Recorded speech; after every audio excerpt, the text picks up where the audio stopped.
All right, let's get right into it. You say you want what the legends have, right? But here's the deal. You're trying to buy greatness with like 70% effort. It just doesn't work that way. If you aren't willing to give absolutely everything, then you need to get out of the way. So today, we're going to break down the path from just being good to being truly phenomenal. And it all starts with a mindset that takes zero excuses. Look, the clock is ticking. For me, for you, for every single one of us.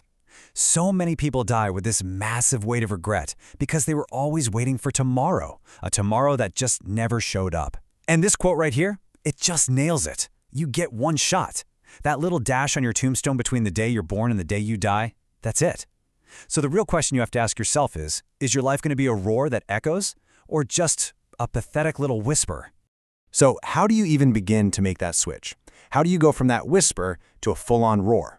Well, it all starts with the very first step, and honestly, it's probably the hardest one. You have to be willing to look into something we're calling the accountability mirror. And the idea behind this mirror? It's brutally simple, really. See, most people, they fail, and then they immediately start looking for a kind word, right? An excuse, anything to soften the blow. This mindset, it demands the exact opposite. You have to look yourself dead in the eye in that mirror and just call yourself out. Call yourself lazy. Call yourself fat. Call yourself mediocre. Whatever the raw, ugly truth is. And why is that so important? Because you can't possibly fix a problem that you won't even admit you have.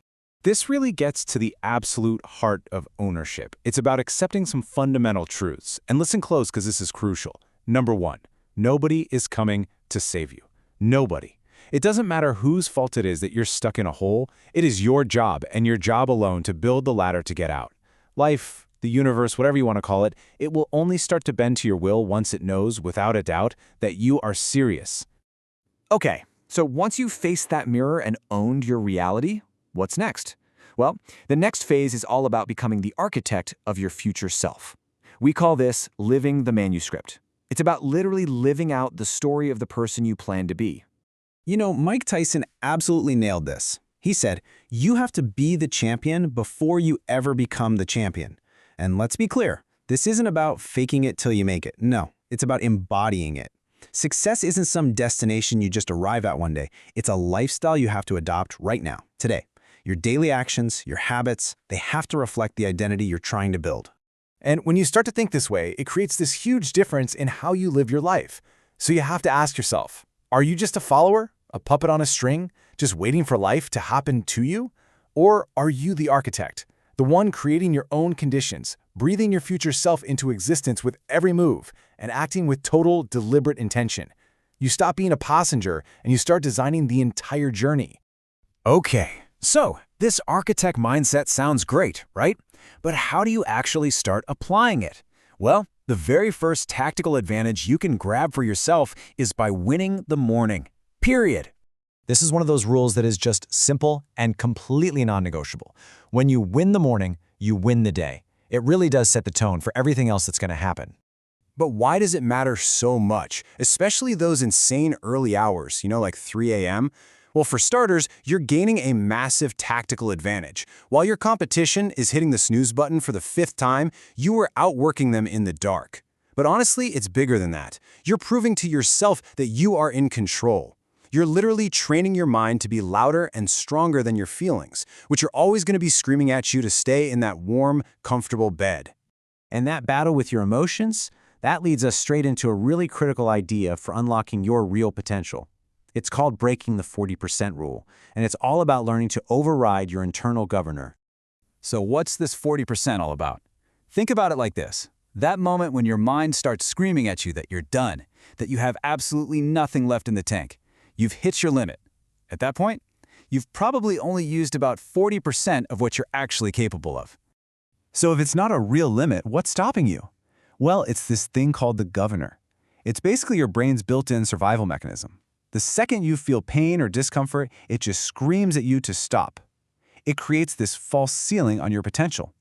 Now, it thinks it's protecting you, but what it's really doing is trapping you.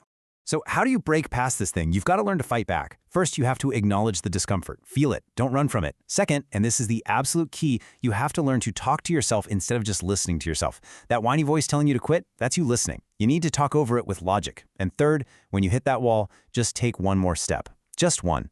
Intentionally push through that initial urge to stop. All right, once you learn how to push past those false limits, you enter what might be the most important phase of growth there is. We call it mastery in the dark room, and it's about the superpower of silence. This is so incredibly powerful, especially today. We live in this age where everyone's constantly announcing everything, right? They post their grand plans, their workout selfies, their big ideas, all looking for that little hit of validation. But all that does is drain your energy. The real work, the work that matters, happens when you shut up. When you stop telling a world that, frankly, doesn't care about your plans, and you start preparing to show them your results. And what does this darkroom phase actually look like? Well, there's no applause, there are no social media posts begging for validation, it's just you. It's a lonely chapter for sure, and it's defined by a total obsessive focus on your craft. This is the time that separates the amateurs from the masters. So the strategy is simple, really. Disappear. Just vanish. Move in total silence. Shut off the phone, kill the noise, and do not come back out until it is time to look the world in the eye and scream, "Checkmate!" And all of this, it brings us to the final piece of the puzzle, the mindset that separates the good and even the great from the truly legendary.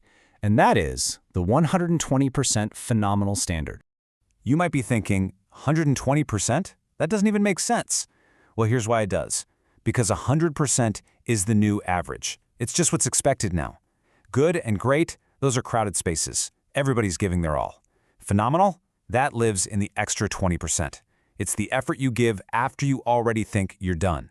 It's about pushing past what you thought your full capacity was, day in and day out. This is just the harsh, cold math of achievement. It's an unbreakable law of the universe. You cannot give 70% effort and expect a 100% result. It's never going to happen. Your output will never, ever be greater than your input. So ultimately, it comes down to this. Your grind has got to match your dream, and that means learning to do the things you hate as if you absolutely love them.